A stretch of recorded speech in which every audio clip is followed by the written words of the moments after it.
Thank you for watching this video on how to use DynaNotes student course notes.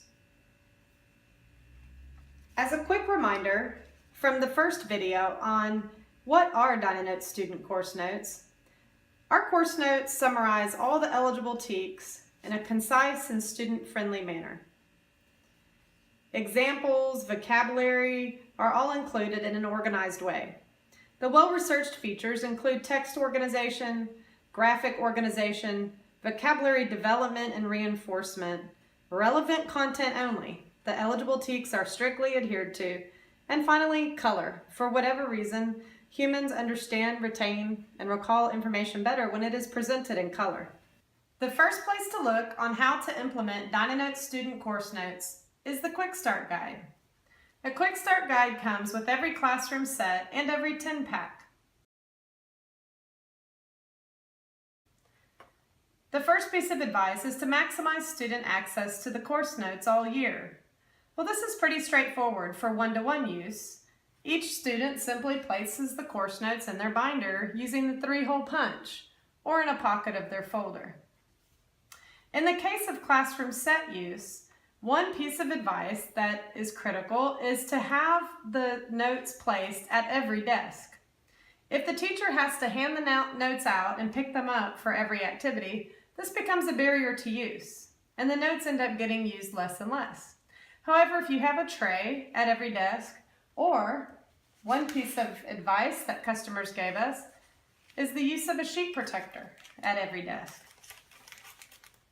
Then the students will always know where they can find help to be successful at an activity.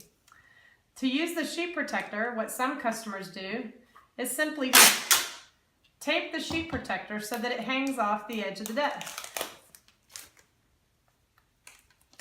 The nice advantage of this approach is that the teacher can look across the classroom and see that all the notes are there before class starts and when class ends. So, maximizing student access to the student course notes is pretty straightforward.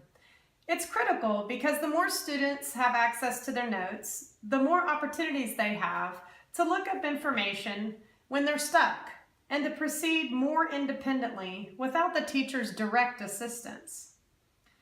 This sense of independence and the feeling of progress that results from a student looking up information themselves in order to be successful at an activity increases the student's feeling of progress. And this is important because humans will put more effort into an activity if they feel a sense of progress.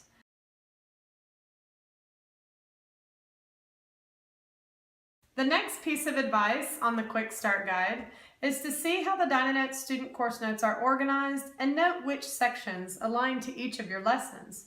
We certainly try to organize our notes in a logical fashion, but we do recognize that districts and teachers have their own scope and sequence, and so our sections of content may not be exactly in the right order for each teacher.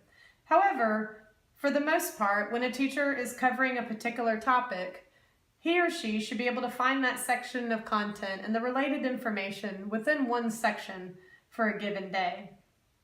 Usually 2 sections at the most.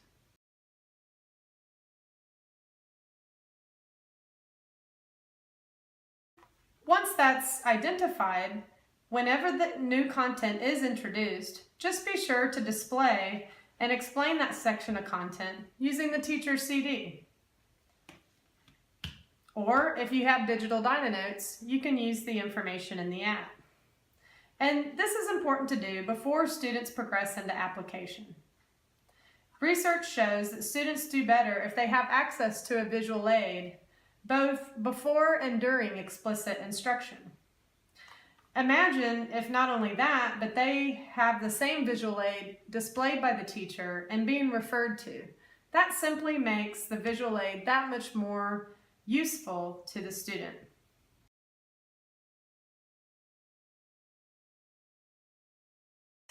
Avoid answering knowledge level questions if helpful information is in the notes. Instead, refer students to their notes. So for example, if you have a student who is stuck on the difference between horizontal and vertical integration, which is covered during the Gilded Age of high school U.S. history, instead of describing to the student verbally what the difference is, refer them instead to their notes. If they still have a question, they may still ask their question to you, but they will hopefully have a better understanding of what it is they don't understand about the difference between vertical and horizontal integration at that time. Some teachers implement an Ask 3 Then Me system in their classroom to take better advantage of their course notes, where every student knows that when they're stuck and they're not sure how to proceed on that algebra problem, on that dihybrid cross in biology, on finding the slope, that what they should do is first ask themselves what their question is. Just formulating the question in words is really helpful sometimes. Second, ask their DynaNotes. Go to the DynaNotes, find the related information and chunk of content, read over the definitions and examples, and see if you can then go back to the activity you're trying to complete and be successful independently. Third, ask a friend. And finally, then me. That means the time to ask the teacher. But again, by this point, the student should have a much better idea of what they're stuck on and what they need to have explained. Teachers report that this saves lots of time in their classrooms. Many students often have a very simple question that they are stuck on.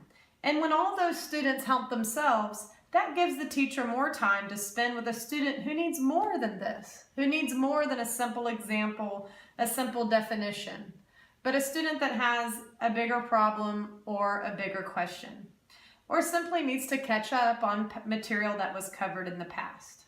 So that's the Ask 3 Then Me recommendation.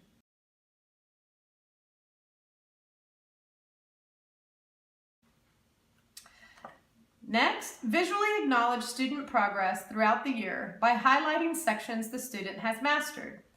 One thing of note that might be helpful to you is that dry erase markers can write on and wipe off the DynaNotes student course notes. So let's say that a student has demonstrated a great understanding of all of these topics in the Gilded Age, of the role that technology played, geography, government, entrepreneurship, but they're still getting hung up on vertical and horizontal integration. You might indicate that with this bracket, okay? As you're communicating with the student, knowing that the student can erase that later. By the way, a permanent marker does not wipe off.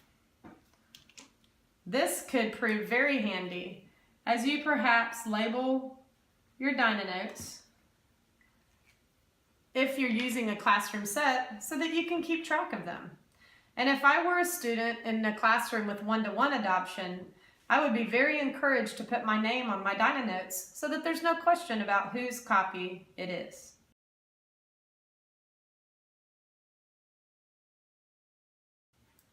Next on the recommendation is to use the notes as a tool to communicate course content and student progress to parents and guardians.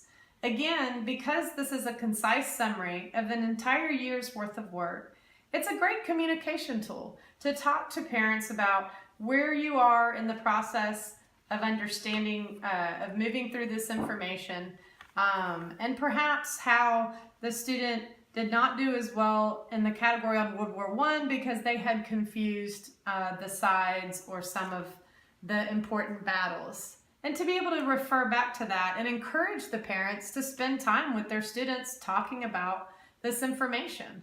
The students should know much, much more about propaganda during World War I than the short entry that is located right here. Asking your student, what are some more examples of propaganda during World War I that you can name, becomes a great conversation starter around a dinner table. Finally, use the relevant DynaNotes sections for pre-test review. In a whole group setting, the DynaNotes content serves as a starting point and an outline for a teacher-led review.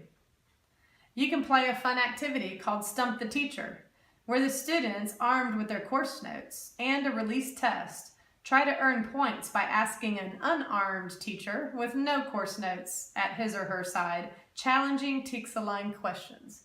It would be fun to keep score and see if the students can come up with something that the teacher cannot readily answer.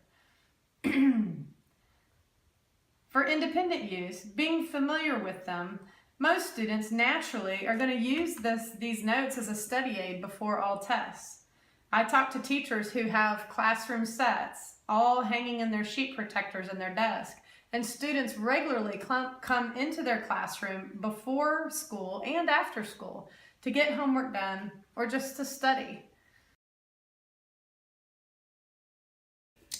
One other thing of note that we want to tell you is that with our 10-page high school social studies products, one option to ease navigation is to cut off pages 1 through 6 from the remaining chunks of pages. This just creates a simpler little two-part system, where one part, in this case for U.S. history, has the electoral maps, timelines, and graphic information about the United States, as well as the last few pages of content, and a 6-page trifold, which is just easier for the student to navigate. Page 1, 2, 3, 4, 5, and finally 6.